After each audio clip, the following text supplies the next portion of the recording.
эфире новости, в студии Кристина Якупова. Здравствуйте. Главные темы этого выпуска. Владимир Путин поддержал идею продлить до года действие сертификатов для переболевших COVID-19. В Мегино-Кангаласском районе завершили реконструкцию подъездной дороги к селу Хоробот. 10-тысячный ребенок Якутии родился в городе Удачный в этом году. Начнем выпуск с эпидобстановки в регионе. За минувшие сутки выявлено 262 случая коронавирусной инфекции. В Якутске 117 заболевших, в Мирнинском районе 20, в Алданском 18, в Нерюнгринском 16, в Ленском 12, в Хангаласском 10. Еще в 19 районах республики от 1 до 9 случаев заболевания. За сутки лабораториями республики проведено 4075 исследований на коронавирусную инфекцию. Владимир Путин поддержал идею продлить действие сертификата после перенесенного ковида до года. Ранее это на совещании главы государства с членами правительства предложила вице-премьер Татьяна Голикова. Она пояснила, что решение о 6-месячном сроке действия сертификатов принималось в июне, когда был предыдущий эпидемический подъем. Путин уточнил, что Всемирная организация здравоохранения рекомендует ревакцинироваться через 6 месяцев, однако это усредненные параметры, и каждая страна, в зависимости от того, как складывается обстановка конкретно на ее территории, может принимать по данному вопросу свои решения. В рамках проекта «Уроки первой помощи в Якутии» проведены занятия для населения Горного Улуса. Так обсуждались экстренные ситуации и оказание первой помощи. Занятия провела кандидат медицинских наук, врач-анестезиолог, реаниматолог Наталья Иванова. Школа первой помощи работает с 2016 года. За это время и выездные занятия по республике, по многим республикам, по предприятиям города Якутска, много где бывали. И самое главное, то, что наша цель – это передать навыки, то, что мы сами умеем, поделиться с населением, чтобы каждый человек понимал, что такое первая помощь, и умел оказывать первую помощь, когда это требуется. Вообще занятия первой помощи, они состоят из теоретических, практических занятий. И самая главная суть, чтобы люди поняли, как реагировать. В республике изменился порядок определения заболевших ковидом. Теперь при выявлении одного случая в коллективе, в том числе и среди детей, анализ на коронавирус должны будут сдать всем, заявили в региональном оперативном штабе. Подробнее об изменениях наш корреспондент Ульяна Шагина. Четкий перечень случаев для проведения ПЦР-тестов на наличие ковид теперь закреплены постановлением Российской Федерации и подписаны премьером правительства страны Михаилом Мишустиным.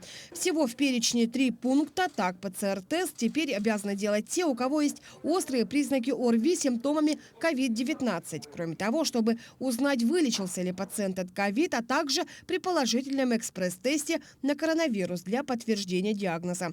При этом регионы вправе установить и дополнительные случаи для проведения бесплатного тестирования. В Якутии это те граждане, которые контактировали с больным в коллективе. В настоящий момент при выявлении заболевшего в коллективе, в группе детей или в коллективе непосредственно в общем в обязательном порядке анализ на коронавирус будет браться у всех. Изменения в первую очередь касаются непривитых граждан, у которых риск заболеть намного выше. Основной процент этой категории сегодня составляют дети до 18 лет, так что их будут обследовать в первую очередь. Если в классе появился больной ребенок, то этот класс отправляется на дистанционное обучение и возвращается на учебу через 14 дней. При этом эти дети должны быть обследованы методом ПЦР на коронавирусную инфекцию или другими тестами на коронавирусную инфекцию и прийти на занятия уже со справками о том, что они обследованы и у них отрицательный результат. За каждым контактным ребенком устанавливается наблюдение по месту жительства. То есть к ним придут медработники с поликлиники и возьмут анализы на ковид, либо сделают тесты на наличие антигенов совершенно бесплатно. Изменения касаются и взрослого населения, контактировавших с больным. Сейчас будут обследоваться все люди с признаками ОРВИ, с респираторными явлениями, с признаками внебольничных пневмоний и люди, находящиеся в очагах, не имеющие прививок или не переболевшие в течение последних 6 месяцев.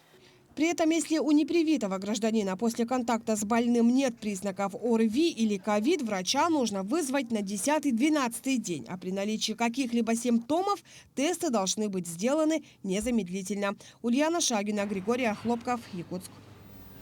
Подъездную автомобильную дорогу к селу Харобут ввели в Мегино-Кангаласском улусе по государственной программе «Комплексное развитие сельских территорий». Дорога соединяется с региональной трассой Мюрю, которая идет от села Майя до села Барагонцы Усть-Алландского улуса. На реконструкцию данного объекта было выделено 307 миллионов рублей, из них 240 миллионов из госбюджета Якутии, порядка 15 миллионов из местного бюджета. Реализация данного объекта была поделена на 3 пусковых комплекса. Общая протяженность объекта составляет около 13 километров.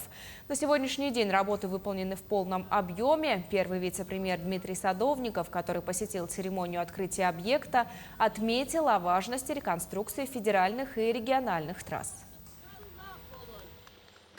2 проекта реализовывались, и успешно это вот как раз вот дорога, на которой мы сегодня стоим. И сегодня вот благодаря подрядной организации СУ-77 и в целом команды заказчика эта работа реализована. И, конечно, эта дорога будет служить во благо населения. И всем это, как говорится, показатель того, как надо работать. И я хотел бы пожелать, чтобы таких проектов у нас было побольше. Республиканские фермеры позитивно оценили поручение главы Айсена Николаева в части увеличения объема финансирования сельскохозяйственной отрасли. Это значительно поможет в развитии разных направлений ведения хозяйства. Но есть и другие инициативы, с которыми главы фермерских хозяйств хотят обратиться. С прошлого года изменены правила получения субсидий на возмещение части затрат для увеличения поголовья табунных лошадей. Но на такую помощь могут рассчитывать коневодческие хозяйства, расположенные не менее 20 километрах от ближайшего населенного пункта. Фермеры из Хангаласского района просят рассмотреть возможность выделения субсидий для хозяйств, расположенных вблизи населенных пунктов. Завершено строительство 4-этажного многоквартирного дома по улице Магаданской в поселке Хандыга. До конца года по программе переселения граждан из ветхого и аварийного жилья в новостройку переедут 29 семей. Подробности у наших коллег. В новый многоквартирный дом в каменном варианте из аварийного жилищного фонда планируется переселить 60 человек. После получения разрешения на ввод в эксплуатацию и постановки дома на кадастровый учет с новоселами будут заключены договоры социального найма и подписаны соглашения о передаче квартир в собственность. 29-квартирный дом полностью закончен, все внутренние работы закончены, установлены электропечки. Все узлы прибора учета тоже установлены. Площадь однокомнатной квартиры до 35 квадратов, двухкомнатной до 56 и 3 до 75 квадратов идет. В Тампонском районе на реализацию программы по переселению граждан из аварийного жилфонда до 2025 года из федерального и республиканского бюджетов выделено 5 миллиардов 745 миллионов рублей. В республиканскую адресную программу до 2025 года включено 55 625 квадратных метров аварийного жилья, где проживает около 3000 человек. В Хандыге за последние 2 года построено 3 новых дома по улицам Магаданская и Геолога Кудрявого. Улучшили свои жилищные условия 120 семей. В 2022-2023 годах будут введены в эксплуатацию еще 2 многоквартирных каменных дома по улице Строителей. Новоселье справят 162 семьи. Мария Винокурова, Хандыга, Тампонский район. Милые новости из приполярного города. Новорожденный из Удачного стал 10-тысячным жителем Якутии в этом году. На сессии городского совета депутатов родителям юбиляра торжественно вручили серебряный харысхал и свидетельство, подписанное Еленой Волковой, главой Минтруда Республики. В Якутии 10-тысячный, а в семье Даниловых 4-й. Малыш появился на свет 1 октября. Родители назвали сына Айтал. При рождении мальчик весил более 4 килограммов, крепенький, как, впрочем, и остальные дети в многодетной семье Даниловых. Прасковья и Альберт живут в Удачном с 2009 года. Газета «Хангалас» призвала предпринимателей, депутатов, руководителей предприятий и организаций не оставлять без внимания ветеранов и оформить для них подписку на газету на первое полугодие следующего года. Для ознакомления с условиями акции сотрудники газеты встречаются с населением и коллективами, а также принимают участие в прямых эфирах. Подписать своих ветеранов уже решили производственное объединение «Якутцемент», сельхозпредприятие «Экоферма Туймада» и конезавод «Берте», а также жители Мальжигарского первого и Актемского наслегов. Благодаря им с нового года еженедельно получать газету будут более 150 ветеранов. А акция приурочена к столетию Якутской ССР. Очень полезное дело, потому что ветераны дома сидят, им скучно, они тоскуют по общению, они плохо видят, долго сидеть не могут за телефоном. Поэтому, я думаю, очень даже хорошо, что наши предприниматели, депутаты, дети, внуки подписывают для своих близких, пожилых людей нашу газету.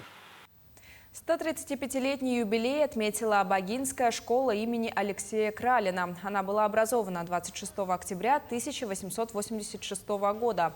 В конце 19 века на Абагинской земле проживали политсыльные. Они по возможности проводили среди местного населения просветительскую работу. Собирали детей в избах-школах и обучали грамоте, чтению, письму и счету. Первым из ссыльных организовал обучение детей по месту жительства Марк Натансон. В день юбилея учителя Абагинской агрошколы изготовили и установили памятный знак в честь Марка Андреевича на том месте, где он жил и обучал детей. С 1992 года Абагинская школа обучает детей по агротехнологическим направлениям, таким как животноводство, растениеводство и механизация. С прошлого года в селе ведется строительство нового здания школы-сада на 225 мест. Ввод объекта запланирован в конце следующего года. Школа является, как я уже говорил, агропрофилированная. Здесь обучаются порядка 130 с лишним детей.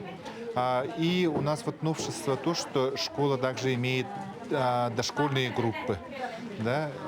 И школа имеет большое хозяйство, большой опыт. Именно одна из первых агрошкол республики. Оставайтесь на нашем телеканале, не переключайтесь.